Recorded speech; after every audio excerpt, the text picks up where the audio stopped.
குருநாதர் ஐயா ஆதித்ய குருஜி அவர்களுக்கு வணக்கம். அனைவருக்கும் வணக்கம். இன்னைக்கு எதை பற்றி வீடியோ பார்க்கலாம் அப்படின்னு பார்த்தீங்கன்னா, இப்போது ப்ரொஃபஷனலாக ஜோதிடம் பார்த்துட்டு இருக்கோம். எங்ககிட்ட சில கஸ்டமர் வரும்போது கிரக பிரவேசம் செய்யணும் அப்படின்ற மாதிரி கேட்கும்போது, நாங்கள் கிழக்கு வைத்த வாசப்படி வச்சுருக்கோம் வீட்டுக்கு. இப்போ வெள்ளின்ற சுக்கிரன், வெள்ளி கிழக்கு இருக்கா மேற்கு இருக்கா அப்படின்னு கேட்குறாங்க. ஓகேங்களா, சமீபத்தில் நான் அதை சந்தித்தேன். அதை பற்றி தான் இந்த வீடியோ நினைக்கிறேன். ஓகேங்களா, அதுக்கப்புறம் மேற்க பார்த்து வாசப்படி இருந்தால் வெள்ளி வந்து மேற்கு இருக்கா கிழக்கு இருக்கா, எப்போ அது மேற்கு பார்த்த வாசப்படிக்கு எந்த மாதிரி நேரங்களில் நம்ம கிரகப்பிரவேசம் போகலாம், கிழக்கு பார்த்த வாசப்படிக்கு வந்து எந்த மாதிரி நேரங்களில் கிரகப்பிரவேசம் போகலாம் அப்படின்றத பற்றி தான் இந்த வீடியோ. அது என்ன வெள்ளி வந்து கிழக்கு இருக்கா மேற்கு இருக்கான்னு எப்படி நம்ம தெரிஞ்சுக்கிறது?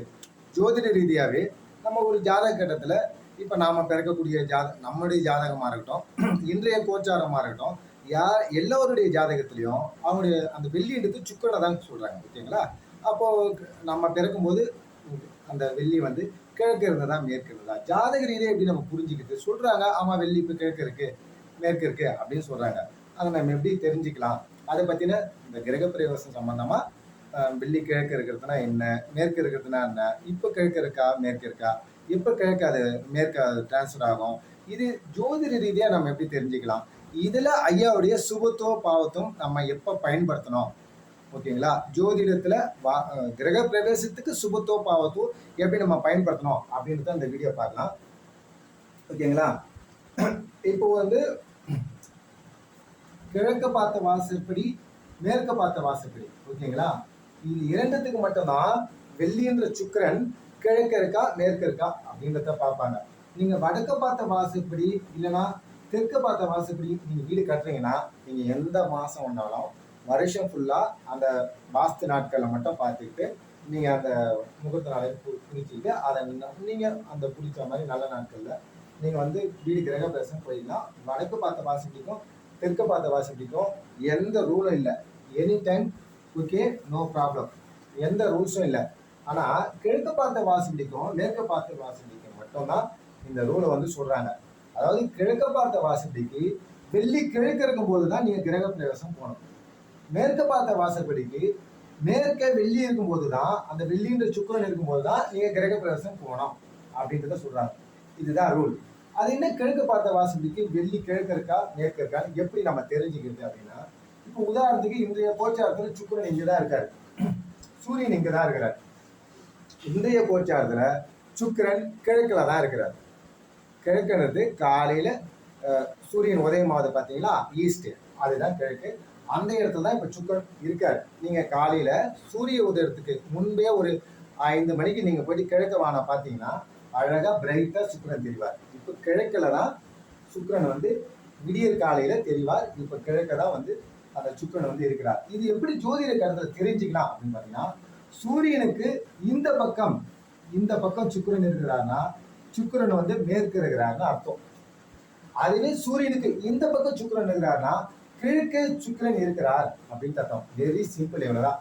சூரியனுக்கு இந்த சைடு இருக்குன்னா இது மேற்கே சுக்கிரன் இருக்கிறார்னு அர்த்தம். சூரியனுக்கு இந்த சைடு இருக்கிறார்னா கிழக்கே சுக்கிரன் உதயத்தில் இருக்கிறார் அப்படின்னு அர்த்தம். கிழக்கு வானிலை காலையில தெரியும். இந்த பக்கம் சுக்கிரன் இருக்கும்போது சாயந்தரத்துல சூரியன் மறைந்த பிறகு ஒரு 6 மணிலிருந்து நைட்டு 8 மணி 8:30 மணி வரைக்கும் கூட தெரியும். மேற்கு தெரியும். நைட்டு சாயந்தர டைம்ல ஈவினிங்ல தெரியும். இது வந்து பாத்தீங்கன்னாக்கா மார்னிங் டைம்ல தெரியும். ஓகேங்களா, மார்னிங் டைம்ல ஒரு 4:30 விடியற் காலையில 4:30 ஒரு 5 AM இந்த மாதிரி காலையில தெரியும். இதுதான் கிழக்கு சுக்கிரன், இது மேற்கே சுக்கிரன். கிழக்கே வெள்ளி இருக்கிறது, மேற்கே வெள்ளி இருக்கிறது. ஓகேங்களா, இது என்ன சொல்றாங்கனாக்கா, இப்ப சப்போஸ் கிழக்க பார்த்த வாசப்படி ஒருத்தவங்க வந்து கிரக பிரவேசம் போறாங்கனாக்கா சுக்கிரன் தான் வந்து கடத்திரக்காரர்கள். ஒரு மருமகள் வராங்க, ஒரு பெண்கள் வராங்க, ஒரு சுப நிகழ்ச்சியில் வர்றது. இப்போ மருமகள் வந்து மெயின் தலைவாசல் வழியா வந்து வீட்டுக்குள்ள வருவாங்களா, பின்வாசல் வழியா வருவாங்களா? ஓகேங்களா, அதுதான் கான்செப்ட். இப்போ கிழக்க சுக்கிரன் இருக்கும்போது காலையில பாத்தீங்கன்னா சுக்கிரன் வந்து இங்க கிழக்கு இருப்பாரு. அப்போ வீடு நம்ம கிரக பிரவேசம் போகும்போது தலைவாசல்ல அந்த சுக்கிரனுடைய ஒளி வந்து விழுந்துட்டு இருக்கும். சுக்கிரன் வந்து தலைவாசல் வழியா அந்த சுக்கிரனுடைய ஒளி பண்றதுனால கிழக்க பார்த்த வாசப்படிக்கு வந்து கிழக்க சுக்கிரன் இருக்கும்போது கிரக பிரவேசம் போகலாம். சப்போஸ் மேற்கு இருக்கும்போது கிழக்க பார்த்த வாசப்படி நீங்க கிரக பிரவேசம் போனீங்கன்னாக்கா அப்ப சுக்கரனுடைய வெளி வந்து மேற்கு வேற மாதிரி இதுதான் ஒரு கான்செப்டா சொல்றாங்க. ஓகேங்களா? பின்வாசல் உள்ள மேற்கு தானே சுக்கரன் இருக்கு, நாம வந்து தலைவாசல் கிழக்க வச்சு வாசிக்கிட்டு இருக்கோம், அதனால கிழக்க ஒளிவில அப்படின்ற மாதிரி இந்த கான்செப்ட் தான் சொல்லியிருக்காங்க. ஓகேங்களா? இதுதான் இன்னும் கொஞ்சம் பாத்தீங்கன்னா பஞ்சாங்கத்துல போட்டிருப்பாங்க, சுக்கிரன் கிழக்கே அஸ்தமனம் மேற்கே உதயம், மேற்கே அஸ்தமனம் கிழக்கே உதயம் அப்படின்னு போட்டிருப்பாங்க. இது இன்னும் கொஞ்சம் டீப்பா போனீங்கன்னா ஒன்றும் இல்லை, ரொம்ப சிம்பிள் தான். இங்க பாருங்க, இப்போ சூரியன் எந்த கட்டத்தில் இருக்கிறான்னு வச்சுங்க, இப்போ வந்து சுக்கிரன் வந்து கிழக்க இருக்கிறார், இவர் மேற்க போனோன்னா இந்த சுக்கிரன் இந்த சூரியனை கிராஸ் பண்ணி ஃபாஸ்டா இந்த பக்கம் போயிடும். ஏன் இந்த மாதிரி மாறுது அப்படின்னு பார்த்தீங்கன்னா, சூரியன் வந்து சென்டரா தான் இருக்கும், இதை வந்து சுக்கிரன் வந்து ரிவால்வ் ஆகுது. ரிவால்வ் ஆகும்போது இவர் வந்து ரிவால்வ் ஆகிட்டு இந்த பக்கம் போகுது. இப்போ நான் தான் சுக்கிரன் வச்சுங்களேன், நான் மூவ் ஆகும்போது இந்த சைடும் போயிடுவேன், இப்படி மூவ் ஆகுவேன், இப்படிதான் ரொட்டேஷன் நடக்குது. ஆனால் இப்போ இந்த சைடு வரும்போது லெஃப்ட் சைடு வந்துடுறேன், அந்த சைடு வரும்போது ரைட் சைடு போயிடுறேன். இதெல்லாம் கிழக்கே அஸ்தமனம் மேற்கே உதயம்னு டைரக்ஷனாக சொல்றாங்க. அந்த ரிவல்யூஷன் போகும்போது சூரியனுக்கு ரைட் சைடில் இருக்கா லெஃப்ட் சைடில் இருக்கா அப்படின்னு நம்ம ரைட்டு லெஃப்ட்னு சொல்லாமல் அதை தான் கிழக்கே அஸ்தமனம் மேற்கே உதயம்னு இருக்கும். இப்போ இந்த மாதிரி பார்த்தீங்கன்னாக்கா சுக்கிரன் வந்து இந்த சூரியன் வந்து இந்த ராசியில ஒரு 10 டிகிரி இருக்காருன்னு வச்சுங்க, சுக்கிரன் இந்த ராசியில 20 டிகிரி இருக்காருன்னு வச்சுங்க. இப்ப 2 பேருக்கு டிஸ்டன்ஸ் வந்து 20 டிகிரி வருது. அப்போ 9 டிகிரிக்குள்ள சூரியனை கிட்ட வரும்போதுதான் இந்த சுக்கிரன் வந்து அஸ்தமனம் ஆவார். சூரியனை விட்டு வெகு தொலைவுல கிழக்கே இருக்கிறதுனால இந்த சுக்கிரன் வந்து கிழக்கே தான் இருக்கிறார். இப்ப எப்ப கிழக்கே அஸ்தமனம் ஸ்டார்ட் ஆகும் அப்படின்னு பாத்தீங்கன்னா, இந்த சூரியன் 5 டிகிரில இருக்கிறான்னு வச்சுங்க, மேஷ ராசியில 5 டிகிரில இருக்கிறார். இப்ப சுக்கிரன் என்ன பண்ணிட்டாரு, 26 டிகிரில இங்க சுக்கிரன் இந்த ராசியில இருக்கிறார்னா, இப்போ சூரியன் சுக்கிரனை 9 டிகிரிக்குள் அஸ்தமனம் செய்ய ஆரம்பிக்கிறார். அப்ப கிழக்கே இருந்த சுக்கிரன் அஸ்தமன ஆரம்பம். இதுதான் இங்க. அதுக்கப்புறம் பாத்தீங்கன்னா இந்த சூரியன் இந்த சுக்கிரன் என்ன பண்ணுவாரு,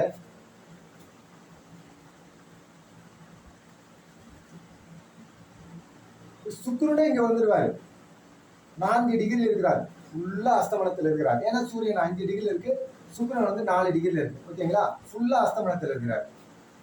அதுக்கப்புறம் இந்த சுக்கிரன் பாத்தீங்கன்னா இதே ராசியில அப்படியே கிடக்குது, ஃப்ரண்ட் போனோம், ஒரு 14 டிகிரி இருக்கிறார்னா 9 டிகிரி அந்த பக்கம் போயிட்டாரு சுக்கிரன். அப்போ கிழக்கே அஸ்தமனம் முடிய போகுது, முடிஞ்சு 15 டிகிரி சுக்கிரன் அந்த பக்கம் போயிட்டாருன்னா சூரியனை விட்டு 9 டிகிரி தள்ளி அந்த பக்கம் போயிட்டதுனால மேற்கே சுக்கிரன் உதயம். இதுதான். இப்போ சுக்கிரன் வந்து கிழக்கே இருந்து கிழக்கே அஸ்தமனம் ஸ்டார்ட் ஆகி சூரியனுக்கு இந்த பக்கம் அஸ்தமனம் ஸ்டார்ட் ஆகி அந்த பக்கம் சூரியனுக்கு 9 டிகிரி அந்த பக்கம் போனதுனால சுக்கிரன் மேற்கே உதயம். இதுதாங்க கான்செப்ட். இது பக்கத்துல 9 டிகிரிக்கு சூரியனுக்கு அந்த பக்கம் போயிடுச்சுன்னா மேற்கே உதயம். இதேதான் அப்படியே ரிவர்ஸ். மேற்கே அஸ்தமனம் எப்ப ஸ்டார்ட் ஆகும் அப்படின்னு பாத்தீங்கன்னா, இப்ப சப்போஸ் வந்து சூரியன் வந்து ஒரு 20 டிகிரி இருக்கிறாரு வச்சுக்கோங்க, சுக்கிரன் வந்து இந்த ராசியில ஒரு 10 டிகிரி இருக்கிறனால 20 டிகிரி டிஸ்டன்ஸ் இருக்கும். இப்ப சூரியன் ஃப்ரண்ட் போவாரு, சுக்கிரன் இப்படி பேக்வர்டு வருவார். அந்த மாதிரி பார்க்கும்போது இப்ப மேற்க தான் இருக்கிறார் சுக்கிரன். இப்போ மேற்க அஸ்தமனம் எப்ப ஸ்டார்ட் ஆகும் அப்படின்னு பாத்தீங்கன்னா, இவரு பேக்வர்டு வரணும். 10 டிகிரி இருந்தாரு இல்லைங்களா, இப்ப இந்த பக்கம் பாத்தீங்கன்னாக்கா சூரியன் இன்னும் கொஞ்சம் ஃப்ரண்ட்ல வரணும். சூரியன் ஃப்ரண்ட்ல வந்து ஒரு 25 டிகிரில இங்க இருக்கிறாருன்னு வச்சுங்க. இந்த சுக்கிரன் வந்து என்ன பண்ணுவாரு, 5 டிகிரி இருக்காரு. அப்போ 10 டிகிரி தான் டிஸ்டன்ஸ். இப்ப மேற்கே இருக்கக்கூடிய சுக்கிரன் அஸ்தமனம் ஸ்டார்ட் ஆக போகுது. 4 டிகிரில இப்போ 5 டிகிரிலே இருக்கு. அது சூரியன் வந்து இன்னொரு டிகிரி டிராவல் ஆயிட்டான்னு வச்சுக்க, இப்போ மேற்கே அஸ்தமனம் ஸ்டார்ட் ஆயிடும். இப்போ மேற்கே அஸ்தமனம் ஸ்டார்ட் ஆயிடும் சூரியன் என்ன பண்ணுவாரு, 26 டிகிரில இந்த பக்கம் கிராஸ் பண்ண பார்ப்பாரு. இப்ப சூரியன் என்ன பண்ணிடுவாரு, இங்க இருக்கிற சூரியன் இந்த பக்கம் வந்துடுவாரு 6 டிகிரி அப்படி வச்சுங்களேன். இப்போ சுக்கிரன் பேக்வேர்டு போயிட்டாரு, சூரியன் ஃப்ரண்ட் போயிட்டாரு, ஆனா அஸ்தமனத்துல இருக்காங்க. மேற்கே அஸ்தமனம் ஸ்டார்ட் ஆகி கிழக்கு உதயமானா இந்த பக்கம் 9 டிகிரி இந்த பக்கம் தள்ளி வரணும். அப்ப என்ன பண்ணா சூரியன் ஒரு 16 டிகிரி போயிட்டாரு அப்படின்னு பாத்தீங்கன்னா 11 டிகிரி சுக்கிரன் இந்த பக்கம் வந்துட்டாரு. அவர் 9 டிகிரி விலகி வரும்போது சுக்கிரன் கிழக்கே உதயம் அப்படி சொல்லுவாங்க. இதுதான் மேற்கே அஸ்தமனம் கிழக்கே உதயம், கிழக்கே அஸ்தமனம் மேற்கே உதயம்.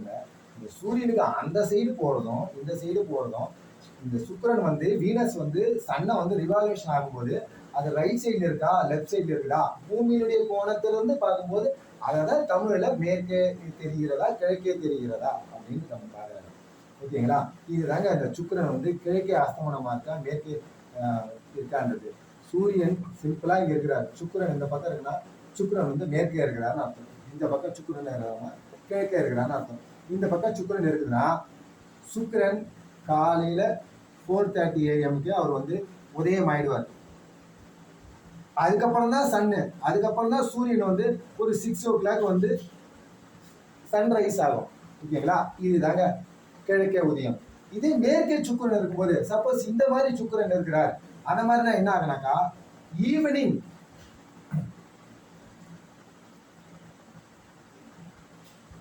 நைட் 8:30 தான், நைட் 8:30 இல்லை 9 o'clock இல்லை 7:30 வரைக்கும். ஓகேங்களா? அதோட டிஸ்டன்ஸ் பொறுத்து நைட் சூரியன் ஃபர்ஸ்டே வந்து செட் ஆயிடுவார். சாயந்தரம் ஒரு 6 o'clock 6:10 சூரியன் மறைஞ்சிரும். அதுக்கப்புறம் பார்த்தா சுக்கிரன் தெரிவார், மேற்கே தெரிஞ்சிட்டு இருப்பார். ஒரு 1 hour 1.5 hour 2.5 hour தெரிஞ்சிட்டு இருப்பாரு. அந்த டிகிரி டிஸ்டன்ஸ்க்கு ஏற்ற மாதிரி. இதுதாங்க சுக்கிரன் வந்து வீனஸ் வந்து மேற்கு இருக்கா கிழக்கு இருக்கா அப்படின்ற கான்செப்ட். நம்ம ஜோதிட ரீதியா இந்த சைடு இருந்தால் மேற்கே சுக்கிரன் இருக்குதுன்னு அர்த்தம். அப்போ மேற்க பார்த்த வாசற்படி அவங்க வந்து கிரக பிரவேசம் போகலாம். இந்த சைடு சூரியனுக்கு இந்த சைடு சுக்கிரன் இருக்கும்போது கிரக பிரவேசம் வந்து கிழக்க பார்த்த வாசற்படி வந்து அவங்க கிரக பிரவேசம் போகலாம். இதுதான் ஜோதிட ரீதியா நம்ம சூரியன் சுக்கிரனை வச்சு இந்த கிழக்கு இருக்கா மேற்கு இருக்கான்னு நாம பிறக்கக்கூடிய காலகட்டத்தில் சூரியனுக்கு ஃப்ரண்ட்ல இருந்ததா பேக்ல இருந்ததா இருந்துச்சு இந்த திசைகளை தெரிஞ்சுக்கலாம். Very simple concept. ஏன் சுக்கிரனை எடுக்கிறாங்க அப்படின்னு பார்த்தீங்கன்னா வேர்ல்டே வந்து சுக்கிரன் இல்லைன்னா வேர்ல்டே ஃபார்ம் ஆக முடியாது. அதனாலதான் குரு வந்து அவருடைய எதிரியா இருந்தாலும் இது குருவோட வீடு, அவருக்கு கடுமையான எதிரி தான் சுக்கிரன். ஆனா அவரு உச்சமா இங்க கொடுத்துட்டு அவருக்கு இடம் கொடுத்துட்டு இவரு ஆட்சியா தான் இருக்கிறாரு. ஏன் குரு வந்து இந்த மாதிரி அவருக்கு அவரு வீட்லயே வந்து ஒரு எதிரியை போயிட்டு அவரு முதலமைச்சர் ஆக்கிக்கிறாரு, இவரு துணை முதலமைச்சர் ஆக்கியிருக்காரு. ஓகேங்களா? ஏன்னா சுக்கிரன் வராம குரு குழந்தை எப்படி குருனுடைய காரகம் அவர் குழந்தைய அவருடைய காரகம் ஒர்க் ஆகும்னா சுக்கிரன் திருமணமாகாம எப்படி குழந்தை பிறக்கும்? அப்போ நீ தான் ஃபர்ஸ்ட், உனக்கு தான் ஃபர்ஸ்ட் ப்ரையாரிட்டி. நீ இல்லைன்னா நான் இல்லை, நீ வந்ததுக்கு அப்புறம் தான் நான் வரேன், என்னுடைய காரகம் ஒர்க் ஆக முடியும். நீ திருமணமே செய்துக்கலன்னா நான் எப்படி குருன்ற கிரகத்துக்கு அங்கே ஒர்க்கே இல்லை, வேலையே இல்லை. அதனால தான் குரு வந்து சுக்கிரனுக்கு இம்பார்ட்டன்ஸ் கொடுத்துருக்கிறார். அதனால ஒரு வீடுன்னு வச்சுங்க, யாராவது இருப்பாங்க, கணவன் மனைவி இருப்பாங்க. கணவன் மனைவி யாரு? சுக்கிரன். அப்புறம் குழந்தைகள் இருப்பாங்க, குழந்தைகள் யாரு? குரு. இவங்க 2 கிரகத்தை தான் மெயினா பார்ப்பாங்க. ஃபேமிலியா இந்த 2 கிரகம் இல்லைனாக்கா ஃபேமிலியே இல்லை, வேர்ல்டே இல்லை. ஓகேங்களா? அதனால தான் கிரக பிரவேசம் செய்யும் போது எல்லா நல்ல விஷயங்கள் செய்யும் போதும் அந்த குருவும் சுக்கிரனும் பங்கப்படாம இருக்கணும். அதனால ஐயா சொல்ற மாதிரி சுபத்துவமா இருக்கணும் அப்படின்னு அதுல ஏதாவது சொல்லியிருப்பாங்க. ஆனா அதை கவனிக்கிறது யாரும். குருவும் சுக்கிரனும் அஸ்தமனமா இருக்கும்போது கிரக பிரவேசம் செய்யக்கூடாது. குருவும் சுக்கிரனும் கிரகணத்துல இருக்கும்போது ராகு கூட கிரகணத்துல இப்ப சூரியன் சந்திரர்கள் கிரகணத்துல இருக்கும் போதும் கிரக பிரவேசம் செய்யக்கூடாது. குருவும் சுக்கிரனும் கெட்டு இருக்கிறாங்கன்னா இதைதான் இது இந்த பாயிண்ட சொல்றதுக்காக தான் நான் இந்த வீடியோ போடுறேன். இவங்க என்ன பண்றாங்க, சுக்கிரன் கிழக்கு இருக்கா மேற்கு இருக்கா இதை மட்டும் பாத்துக்கிறாங்க. ஆனா சுக்கிரனுடைய சுபத்துவ பாவத்துவத்தை ஏன் நீங்க பார்க்க மாட்டீங்க? ஓகேங்களா? சமீபத்துல பாருங்க, இங்க சுக்கிரன் வந்து எல்லா கிரகத்தோடையும் கடுமையா பாதிக்கப்பட்டு இருந்தார். இங்க சனி இருந்தார், இந்த ராகு இருந்தார், புதன் இருந்தார். இப்ப சூரியன் இங்க சந்திரன் இருக்கிறான்னு வச்சுங்களேன். இங்கே சந்திரன் தான் தேய்பிரை சந்திரனோடு இருந்தாருன்னு வச்சுங்களேன். இவ்வளவு கிரகத்தோட கடுமையா பாதிக்கப்பட்டு இருந்தார் சுக்கிரன். ஆனா கிழக்க சுக்கிரன் இருக்குதுன்னு நீங்க கிரக பிரவேசம் போறது சரியா? இப்ப நீங்க சுக்கிரனுக்கு எங்க சுபத்துவ பாவத்துவம் பார்த்தீங்க? அதே பஞ்சாங்கத்தை தான் போட்டிருக்கு. சுக்கிரன் சுத்தமாக இருக்க வேண்டும், குருவும் சுத்தமா இருக்கணும். நீங்க குருனுடைய கிரகம் வந்து கோச்சார நிலைகளை நம்ம எந்த வேலைகளை செய்யறோமோ அதுக்கான காரக கிரகங்கள் வலுவா இருக்கணும்ன்றத கவனிக்க மாட்டீங்க. இப்ப நான் வந்து ஒரு ஜோதிட நிலையம் ஆரம்பிக்க போறேன், ஒரு யூடியூப் சேனல் ஆரம்பிக்க போறேன்னா புதனன்ற கிரகம் தானே காரக கிரகம். அப்போ புதனன்ற காரக கிரகம் வலுவா இருக்கிற நாட்கள்ல தான் நம்ம அதை ஆரம்பிக்கணும், அதை ஸ்டார்ட் பண்ணணும். நம்ம தினமும் பார்க்கலாம், ஃபர்ஸ்ட் டே பார்க்கணும் இல்லைங்களா?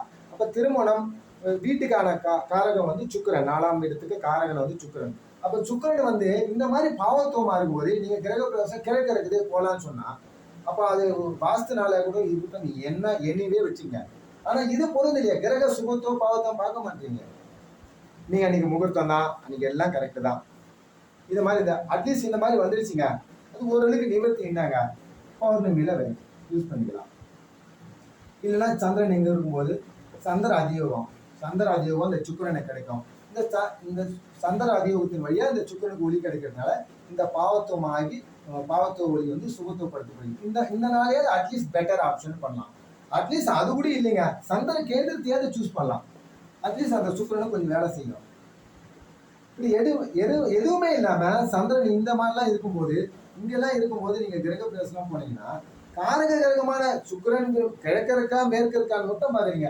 அந்த சுக்கிரன் நல்லா இருக்கிறான்னு பாக்குறீங்க இல்லைங்களா, அவருடைய ஒளி வந்து பாவத்துவமா இல்லாம சுப ஒளிகளாக விழுதா, அது சனியுடைய ஒளி கலப்போடு கலந்து விழுதா, இல்ல ராகு வந்து அந்த ஒளி வந்து குறைச்சி பூமிக்கு அந்த டைமிங்லேயே வந்து சுக்கிரனுடைய வழி அந்த ஃப்ரீக்வன்சி லெவலில் குறைவாக விழுதான்றது ராகு கிட்ட மாற்றிக்கான பாக்கணும் இல்லை. சுக்கிரனுடைய சுபத்துவம் பாவத்துவம் கிரக பிரவேசத்தை நீங்க பாருங்க. நம்ம எந்த திருமண காலகட்டங்கள்ல நம்ம திருமணம் செய்யறோம்னா சுக்கிரனுடைய சுபத்துவம் பாவத்துவம் தேவை.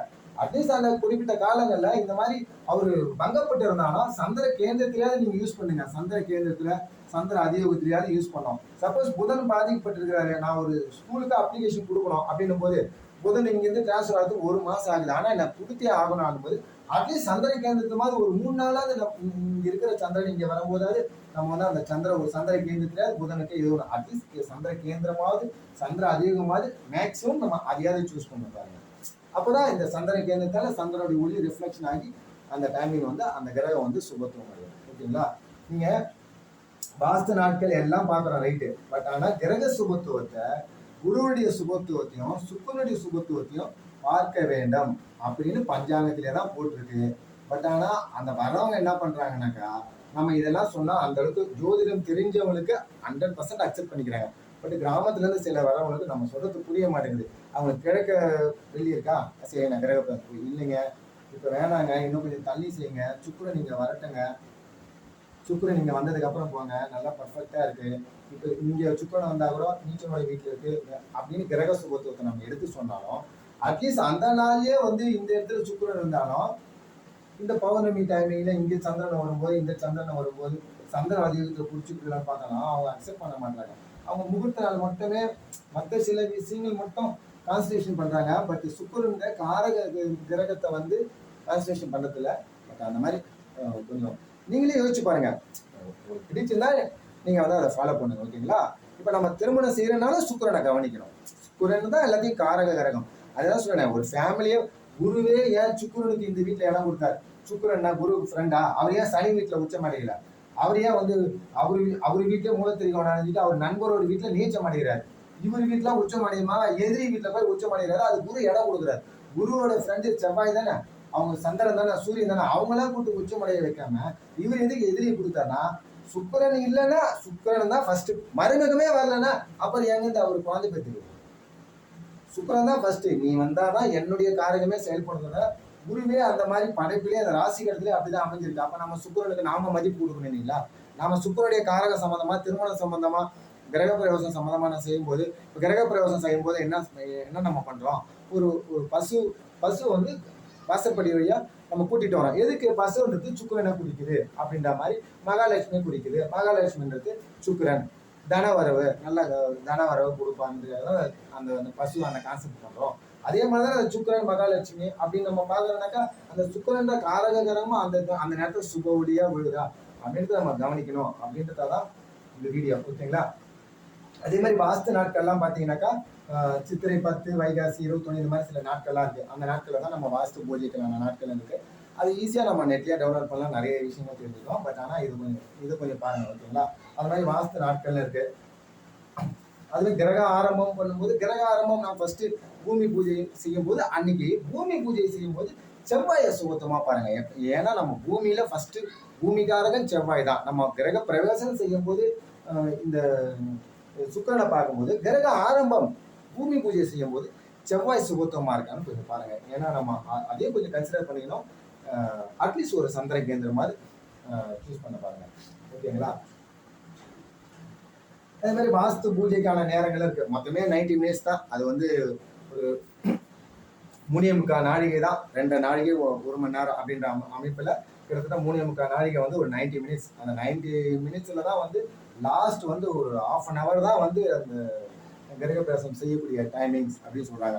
இப்போ நம்ம இங்கே வந்து அவஸ்தைகளை பார்க்கும்போது பால அவஸ்தை, மித்து அவஸ்தை இந்த மாதிரி பார்க்கும்போது, இந்த வாஸ்து பூஜைக்குன்னு பார்க்கும்போது பல் துளக்குதல், நீராடுதல், பூஜை செய்தல், போஜனம் செய்தல், தாம்பூலம் தெரிதல் அப்படின்றாங்க. அந்த போஜனம் பண்ணுறதும் தாம்பூலம் அந்த டைமிங்கில் மட்டும்தான் வாஸ்து பூஜைக்கான நேரங்களாக வந்து கிரகப்பிரவேசம் சம்மந்தமாக பஞ்சாங்கத்தில் சொல்லிட்டு இருக்கிற குறிப்புகள். அதே மாதிரி கிரகப்பிரவேசம் நம்ம போனோம்னாக்கா கிரகண நேரங்களில் கிரகணம் இன்னைக்கு கிரகணம் அப்படின்னு பார்த்தீங்கன்னாக்கா இன்னைக்கு எந்த மாதிரி அந்த கிரகப்பிரவேசத்தை நம்ம செய்யக்கூடாது.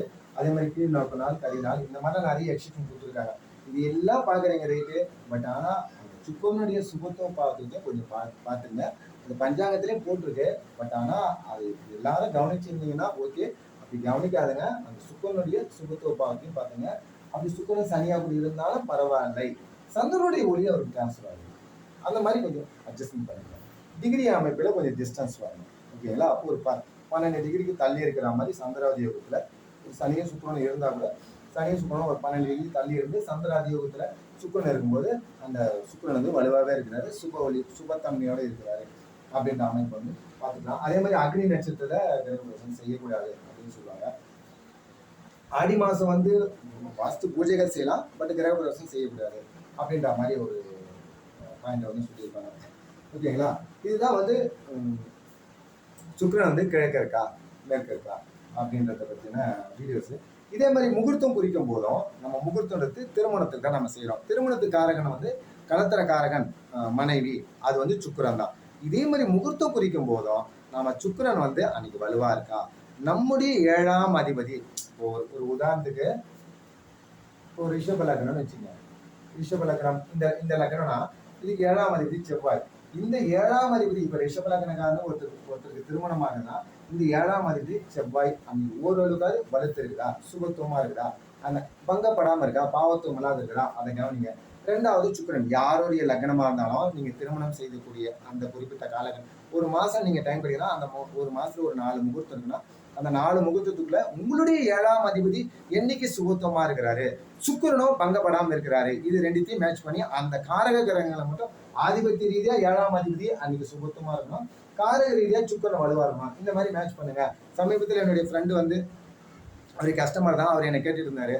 நான் வந்து ஒரு டைமிங் சொன்னேன், இந்த நாட்கள் நல்லா இருக்கு. அவர் மகர லக்னம், சந்திரன் 7ஆம் அதிபதி. சந்திரன் இங்க இருந்தாரு வளர்பதி ஆகி, சுக்கிரன் இங்க இருந்தாரு. சந்திரன் சுக்கிரனும் இந்த பரிவர்த்தனை அடையுது. 2 பேருமே வளர்பதி ஆகி இவங்க 2 பேருமே சுபத்துவமா இருக்கிறாங்க. அதனால வந்து இந்த டைமிங் வந்து நல்ல டைமிங். அவருடைய மகர லக்னத்துக்கு 7ஆம் அதிபதியான சந்திரனும் எந்த பங்கமும் இல்லாம சுக்கிரனும் காரக கிரகமான சுக்கிரனும் புதனும் இங்க இருந்தாங்க. சுக்கிரனும் புதனும் வலுத்து இருக்கிறதுனால சுபத்துவமா இருக்கிறதுனால இந்த 2 7ஆம் அதிபதியும் கலத்திரக்காரகன் சுக்கிரனும் பாவத்துவம் இல்லாத நேரங்கள்ல அதுக்கு முகூர்த்த நாள்ல அந்த மாசத்துல நான் குறிச்சு கொடுத்தேன். பட் அவங்க அப்பா வந்து அவர் என்ன பண்ணாரு, வேற ஒரு டைம்ல ஃபிக்ஸ் பண்ணியிருந்தார். அது வந்து வேற மாதிரியான டைம் இருந்தது. அது நம்ம அந்த பர்டிகுலர் டேட் நமக்கு தேவையில்லை. ஓகேங்களா? அதை நான் வேணாம்னு சொல்லிட்டு இருந்தேன். ஆனால் அவங்க அப்பா வந்து இல்லை, கேட்குற மாதிரி இல்லை, அவர் நீங்கள் ஃபோன் கொடுப்பா நான் பேசுகிறேன் அப்படின்னு. இல்லை அவர் வேணாம், அவர் தவறாக பேசுவார் அப்படின்னாங்க. அப்புறம் ஒரு கட்டத்தில் அவர் பெண் வீட்டுக்காரர் சொல்லி பெண் வீட்டுக்காரே நீங்கள் குறித்து கொடுத்த டைம் சரியில்லை அப்படின்னு சொல்லிட்டு வேற ஒரு முகூர்த்தத்தை மாற்றிருக்கிறாங்க. அந்த முகூர்த்தமாக நான் சொன்ன முகூர்த்தமும் ஒரே சேமாக வந்ததுனால அவர் ரொம்ப சந்தோஷப்பட்டார். நீங்கள் கரெக்டாக சொன்னீங்க, அதே முகூர்த்தத்தை தான் அவங்க சூஸ் பண்ணியிருக்கிறாங்க, பெண் வீட்டுக்காரர் சொல்லி அப்பா அக்செப்ட் பண்ணிட்டாரு அப்படின்ட்டு. அது இப்போ ஒன்றும் இல்லை, நம்ம லக்னத்துக்கு 7ஆம் அதிபதியும் 7ஆம் வீட்டுக்காரகனாகி சுக்கிரனும் சுபத்துவமாக இருக்கிற மாதிரி நம்ம திருமண நாட்களில் ஃபிக்ஸ் பண்ணிக்கலாம். ஓகேங்களா? அது மாதிரி கிரகப்பிரவேசம் போகிறோன்னாக்கா சுக்கிரன், ஏன்னா அந்த பசுவை வந்து நம்ம வாசப்படி வழியாக கூட்டிகிட்டு வர்றது வந்து நம்ம வீட்டில் ஒரு மகாலட்சுமி வரணும். இப்போ நம்ம திருமணமானால் மகாலட்சுமி தலைவாசல் வழியாக தான் நம்ம கூட்டிகிட்டு போகிறோம். அந்த மாதிரி தான் அந்த சுக்கிரனுடைய ஒளிகள் அந்த வீட்டுக்குள்ளே நம்ம வாசப்படி வழியாக வேணும் அப்படிங்கிறத தான் அந்த கிழக்கு சுக்கிரன் இருக்கா மேற்கே சுக்கிரமான கான்செப்ட் வந்து சொல்கிறாங்க. இது அது சில பழமொழிலாம் சொல்லுவாங்க, அது நமக்கு தேவையில்லை. இதே மாதிரி தான் முகூர்த்தம் கணிக்கும் போதும் இந்த சுக்கிரனுடைய சுபத்துவம் பாவத்துவம் பார்க்கணும். அதே மாதிரி விவாக சக்கரம் கேட்குறாங்க, விவாக சக்கரத்தை நம்ம போட்டு கொடுக்குறோம். இன்னைக்கு ஜீவன் இருக்கா, நேத்திரம் இருக்கா, எல்லாம் பாருங்க. ஆனால் சுக்கிரனுடைய சுபத்துவத்தையும் கோச்சாரத்தில் அன்னைக்கு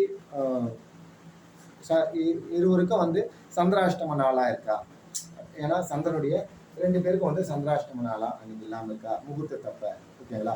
இந்த மாதிரி கிரக பிரவேசத்தை கூட கொஞ்சம் பார்ப்பாங்க சந்திராஷ்ட நாள். அட்லீஸ்ட் ஒருத்தருக்காவது நல்லா இருக்கும், சந்திராஷ்டம் வரக்கூடாது அப்படின்ற மாதிரி. ஓகேங்களா? ஏன் இந்த சந்திராஷ்டம நாள், அஸ்தமனம் இதெல்லாம் வந்து கிரகணம் ஏன் இதெல்லாம் வேணான்றாங்க அப்படின்னு பார்த்தீங்கன்னா, நம்ம எல்லாமே நேரடியா நமக்கு ஒரு ஒரு செயலை செய்கிறோம், திருமணம் செய்கிறோம், எல்லாருக்கும் தெரிஞ்சு ஊர் முழுக்க தெரிஞ்சு எல்லாருக்கும் சேர்ந்து பத்திரி அடிச்சு நேரடியான வழியில நம்ம ஒரு விஷயத்தை செய்யும்போது 1, 5, 9, 4, 7, 10 இதுதான் இயங்கும். 6, 8, 12 இயங்காது. ஏன்னா நம்ம செய்யக்கூடிய செயலுடைய சுபாவம் நேரடியா செய்யறோம். இதுவே மறைமுகமா செய்யறோம் அப்படின்னா தான் இந்த 6, 8, 12 கிரகணம், சந்திர அஷ்டமம். அஷ்டமனாலுமே மறைவு. நம்மனா மறைச்ச திருமணம் செய்யறோம். அப்பயே நம்ம சந்திர அஷ்டமனால யூஸ் பண்ணோம், நம்ம கிரகணனால யூஸ் பண்ணோம். நம்முடைய 7ஆம் அதித்தி 6, 8 அந்த மாதிரி பங்கப்பட்டிருக்கிற நேரத்தில் நாம ஏன் யூஸ் பண்ணோம் அப்படின்றது தான். ஓகேங்களா? இது எல்லாமே வந்து எல்லாருக்கும் தெரிஞ்சு வெளிப்படையா நடக்கக்கூடிய செயல்கள். இது மறைமுகமா நடக்கக்கூடிய செயல்கள். ஒரு திருமணம் கிரகப்பிரவேசம் வெளிப்படையா செய்யக்கூடிய செயல்கள் தான். அதனால அதையே கொஞ்சம் பார்த்துங்க. ஓகேங்களா? நீங்க திருமணத்தப்ப விவாக சக்கரமும் பாருங்க, அன்னைக்கு நேர்த்திரம் இருக்கா, ஜீவன் இருக்கா, எல்லாரும் பாக்குறீங்க. கரெக்டு. அன்னைக்கு சந்திராஷ்டம் இருக்கான்னு பாக்குறீங்க. சுக்கரனுடைய சுபத்துவ பாவத்துவத்தையும் உங்களுடைய 7ஆம் அதிபதியுடைய சுபத்துவத்தையும் பார்த்துக்கலாம். ஓகேங்களா? இதுதான் இந்த வீடியோவில் சொல்ல வந்தது. இதை பற்றி ஏதாவது கருத்துக்கள் வந்தால் கமெண்ட் பண்ணுங்க. ஓகேவா? வீடியோ பிடிச்சிருந்தா லைக் பண்ணுங்க, ஷேர் பண்ணுங்க, சப்ஸ்கிரைப் பண்ணுங்க. நன்றி, வணக்கம். தேங்க்யூ.